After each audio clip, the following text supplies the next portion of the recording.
A+ vision news നിങ്ങൾക്കായി സമർപ്പിക്കുന്നത് Super Absorbent Poppy's Diapers. Sky Wave Water and Amusement Park, Kakkadampoyil, Valamthodu, Malappuram. Shobhika weddings, Kozhikode, Kanhangad, Koyilandy, Kuttiady, Nilambur. Kozhikode കക്കാടംപൊയിലുള്ള Eden garden. Shri Vivekananda പഠന കേന്ദ്രം, Palemad, Edakkara.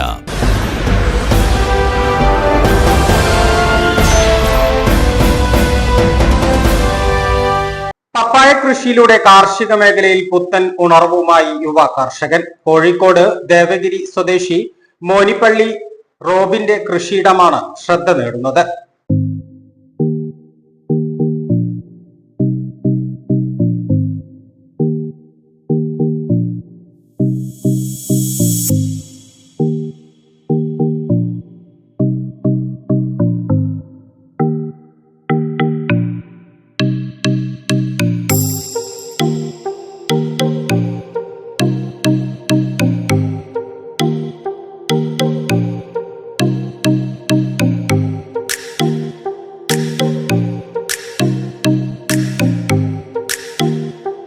ഇടിവണ്ണയിലാണ് 5.5 acre സ്ഥലത്ത് പപ്പായ മരങ്ങൾ നിറയെ കായ്കളുമായി നിൽക്കുന്നത്. പാട്ടഭൂമിയിലാണ് റെഡ് ലേഡി ഇനത്തിൽപ്പെട്ട പപ്പായ മരങ്ങൾ കൃഷി ചെയ്തത്. വ്യവസായിക അടിസ്ഥാനത്തിലാണ് ഇവിടെ പപ്പായ കൃഷി നടക്കുന്നത്. ഇതിനകം 90 ടൺ പപ്പായ കോഴിക്കോടുള്ള വ്യാപാരി കൊണ്ടുപോയി. മെയ് മാസത്തിലാണ് തൈകൾ നട്ടത്. നവംബറിൽ വിളവെടുപ്പ് തുടങ്ങി മാർച്ച് വരെ വിളവെടുപ്പ് തുടരും. മെയ് മാസത്തിൽ നിലവിലെ പപ്പായ മരങ്ങൾ വെട്ടിനീക്കി പുതിയ കൃഷി തുടങ്ങും. പപ്പായയുടെ വ്യാവസായിക വിപണി തിരിച്ചറിഞ്ഞാണ് റോബിൻ കൂടുതൽ സ്ഥലത്ത് പപ്പായ കൃഷി നടത്തുന്നത്. ഇടിവണ്ണ സ്വദേശി ചീരങ്ങൻ അബുവാണ് തോട്ടത്തിലെ കാര്യങ്ങൾ നോക്കി നടത്തുന്നത്. പപ്പായ കൃഷിക്ക് ജലസേചനം മുടങ്ങാതെ നടത്തണം.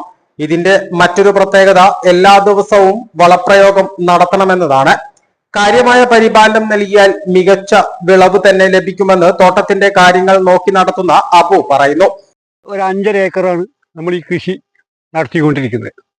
കഴിഞ്ഞ നവംബർ മുതൽ ഞങ്ങൾ ആദായം എടുക്കാൻ തുടങ്ങി. അപ്പം കഴിഞ്ഞ മെയ് മാസത്തിൽ ഞങ്ങൾ തൈ നട്ടു കേട്ടോ. വെള്ളം പ്രധാനമാണ്.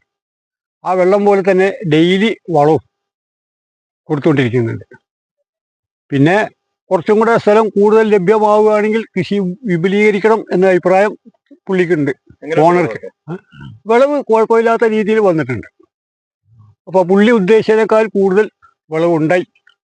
ഇവിടെ പലർക്കും സംശയമായിരുന്നു, ഇങ്ങനത്തെ ഒരു കൃഷി ഇവിടെ വിജയിക്കുമോ, ഞങ്ങളിവിടെ ആദ്യമായതോട്ടായിരിക്കണം അവിടെയൊക്കെ സംശയം. ഏതായാലും അതിനൊക്കെ ഒരു മറുപടി എന്ന നിലയിൽ ഇപ്പോൾ ഞങ്ങൾ അത്യാവശ്യം പറിച്ച് കയറ്റി കോഴിക്കോട് നെസ്റ്റോ കമ്പനിക്ക് നമ്മൾ സപ്ലൈ ചെയ്തു. ഒരുപാട് ആൾക്കാർ വരുന്നുണ്ട്. ഞങ്ങൾക്കൊന്നും ചെയ്യാൻ നിർത്തിയില്ല. അവന് ഓർഡർ ഇല്ല, അവർക്ക് മാത്രമേ കൊടുക്കാനേ പറഞ്ഞിട്ടുള്ളൂ. ഒരു 200-500 ഒക്കെ ചോദിച്ച് പലരും കച്ചവടക്കാർ വരുന്നുണ്ട്. പക്ഷെ ഇനി അത് അവരുടെ മാർക്കറ്റിങ്ങിന്റെ പ്രശ്നങ്ങൾ എന്താണോ അവർക്ക് കൊടുക്കാതെ നമ്മൾ ഏറ്റതുകൊണ്ട് അവർക്ക് തന്നെ കൊടുത്തിട്ടുള്ളൂ, പുറത്താർക്കും കൊടുത്തിട്ടില്ല. കാട്ടാനകൾ പപ്പായ തോട്ടത്തിലേക്ക് എത്തില്ല. പപ്പായയുടെ പുറംതൊലി കടിക്കുമ്പോൾ പൊള്ളുന്നതാണ് ഇതിന് കാരണം. മലയണ്ണാൻ, കുരങ്ങ്, പക്ഷികൾ എന്നിവയുടെ ശല്യത്തിന് കാവലുണ്ട്. പപ്പായക്ക് നിലവിൽ മികച്ച വിലയുള്ളതും കൂടുതൽ കായ്ഫലമുള്ളതിനാൽ ലാഭകരവുമാണ്. റെഡ് ലേഡി ഇനത്തിൽപ്പെട്ട പപ്പായ ഏറെ സ്വാദിഷ്ടവുമാണ്. A+ vision, Chaliyar. ഒരു അടിപൊളി നാച്ചുറൽ പൂൾ റിസോർട്ട്, നല്ല 1.5 ജീപ്പ് സഫാരിയും ട്രെക്കിങ്ങും വൈൽഡ് ലൈഫ് സ്റ്റേയും ഒക്കെയാണ് നിങ്ങൾ നോക്കുന്നത്. ഇതെല്ലാം കൂടി ഒരു സ്ഥലത്തായാലോ? എന്നാൽ ഇതിലും ബെസ്റ്റ് ഓപ്ഷൻ വേറെ ഇല്ല. നമ്മുടെ കോഴിക്കോട് കക്കാടംപൊയിലുള്ള ഏദൻ ഗാർഡൻ.